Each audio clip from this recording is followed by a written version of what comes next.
ఈరోజు అసెంబ్లీలో ఆర్థిక వ్యవస్థ మీద ఆర్థిక విధ్వంసం ఏదైతే జరిగిందో 2019 నుంచి 2024 మధ్యలో జగన్మోహన్ రెడ్డి గారి ప్రభుత్వంలో జరిగినటువంటి ఆర్థిక అవకతవకలు వాటి మీద పూర్తి స్థాయి శ్వేతపత్రాన్ని గౌరవ ముఖ్యమంత్రి చంద్రబాబు నాయుడు గారు విడుదల చేయడం జరిగింది. ఇది చాలా దుర్మార్గమైన అంశం. ఈ శ్వేతపత్రాన్ని చూసినటువంటి ఎమ్మెల్యేలందరికీ కూడా తీవ్రమైన నిరాశ మేలుగది. హలో, ఈ శ్వేతపత్రం చూసిన తర్వాత అసెంబ్లీలో మా అందరికీ కూడా తీవ్రమైన నిరాశ వచ్చింది. అధికారంలోకి వచ్చినాం కదా, ఎమ్మెల్యేలు అయినాం, మా నియోజకవర్గాలకి ఏదైనా పనులు చేసుకోవచ్చు, రోడ్లు వేసుకోవచ్చో, లేకపోతే కాలువలు దోవుకోవచ్చో, లేకపోతే మంచినీటి ప్రాజెక్టులు కట్టుకోవచ్చో, ఇంకోటి అని మేము ఆశతో ఈరోజు మనం ప్రభుత్వాన్ని అప్రోచ్ అవుతున్నాం. మీ మంత్రులందరినీ కలుస్తా ఉన్నాం, ముఖ్యమంత్రి గారిని కలిసి విన్నవించుకుంటా ఉన్నాం. కానీ ఈరోజు రాష్ట్ర ఆర్థిక పరిస్థితి, ఖజానా పూర్తిగా ఖాళీ అయిపోయిందనే విషయాన్ని తెలుసుకునేసరికి మాకెంతో బాధగా అనిపించింది. అరే ఏమిటి ఈ పరిస్థితి? ఎమ్మెల్యేలు అయిన తర్వాత కూడా, ప్రభుత్వం కొత్తగా వచ్చిన తర్వాత, ప్రజలు ఎన్నో ఆశలతో మాకు ఓట్లేసి కూటమిని గెలిపించుకున్న తర్వాత కూడా ఏమిటి ఈ పరిస్థితి అని విపరీతమైన బాధ అనిపించింది. ముఖ్యమంత్రి గారు చెప్తా ఉన్నారు, మన ఆదాయం 100 రూపాయలైతే మన ఖర్చు 113 రూపాయలు అంటున్నారు.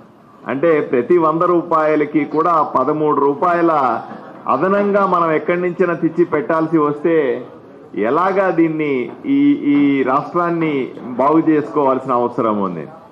అప్పుల విషయానికి వస్తే అప్పులు 9,64,00,000 కోట్ల రూపాయల వరకు కూడా 74,000 కోట్ల 9,74,00,000 కోట్ల వరకు అప్పులున్నాయని మనకు తేలింది. ఎటు చూసినా సరే, పోనీ కేంద్రం దగ్గర నుంచి ఏమైనా సాయం వస్తుందా అంటే, కేంద్రం నుంచి గత 5 సంవత్సరాలుగా వచ్చిన సాయం అంతా కూడా డైవర్ట్ చేసేసినారు, దాన్ని పూర్తిగా దారి మళ్లించినారు. ఈ రకంగా ఆర్థిక విచ్ఛిన్నం, పూర్తిగా 1 రూపాయి కూడా ఖజానాల్లో లేని పరిస్థితి. అంతెందుకు, ప్రతి నెల సరే తప్పనిసరిగా అప్పులు కానీ వడ్డీలు కానీ కట్టాల్సిన పరిస్థితి. ఇది కేవలం 6 నెలల్లో సంవత్సరం కడితే అప్పులు తీరిపోతాయని కాదు, రాబోయే 15 సంవత్సరాల పాటు మనం ప్రతి నెల కూడా అప్పులు కట్టి వడ్డీలు కట్టుకోన పరిస్థితిని ఈరోజు మనం చూస్తా ఉన్నాం. 2019లో అంటే చంద్రబాబు నాయుడు గారు ముఖ్యమంత్రిగా ఉన్నప్పుడు ఆ చివరి రోజుల్లో చూస్తే తలసరి అప్పు 77,000 రూపాయలుగా ఉంటే ఈరోజు అది శాంతం కూడా రెట్టింపు అయిపోయి 1,44,000 రూపాయలు తలసరి అప్పు ఉందంటే ఎంత దారుణమైన పరిస్థితితో మనం ఆలోచన చేసుకోవాల్సిన అవసరం ఉంది. దీన్ని బాగు చేసుకోవాలి. ఇట్లా చెప్పుకుంటూ ఉంటే కూడా లాభం లేదనుకున్నాం.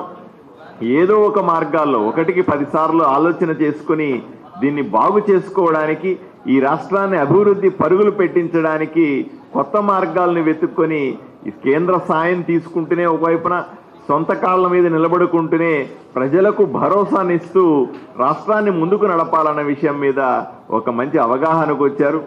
ఎమ్మెల్యేలకు కూడా అర్థమైంది. ఇప్పుడు మనం చేసుకోవాల్సిన ఎక్కువ డబ్బులు ఆశించి పెద్ద నిధులు వస్తాయి, పెద్దగా ఖర్చు పెట్టి గ్రామాలని కానీ లేదా నియోజకవర్గాలను అభివృద్ధి చేసుకోగలమనే పరిస్థితిలో నుంచి ఈరోజు నిలదొక్కుకోవాలి.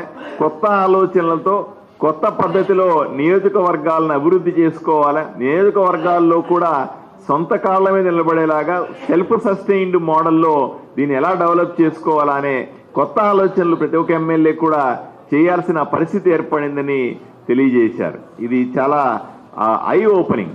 మా కళ్ళు తెరిచినాయి. అంటే ఇప్పటిదాకా ఏదైతే మనము ఏదో ప్రభుత్వం దగ్గర ఇన్ని డబ్బులు ఉంటాయి, అన్ని డబ్బులు ఉంటాయి, 100,000 కోట్లు ఉంటాయి, ఏదో ఒకటి తీసుకెళ్లి మనం బ్రహ్మాండంగా అభివృద్ధి చేసుకోవచ్చు అనే పరిస్థితి నుంచి ఈరోజు అలా కాదు. ఇది మనం ఈ రోజులో పూర్తిగా నాశనం అయిపోయినటువంటి రాష్ట్రాన్ని, పూర్తిగా పాడైపోయిన రాష్ట్రాన్ని మళ్ళీ పునర్నిర్మించుకోవాల్సిన పరిస్థితులు ఏర్పడినాయని తెలియడంతో కొత్త ఆలోచనలు, కొత్త రకమైనటువంటి పద్ధతుల గురించి ఈరోజు ఆలోచన చేయాల్సి వస్తుందని మీకు తెలియజేస్తా ఉన్నాను.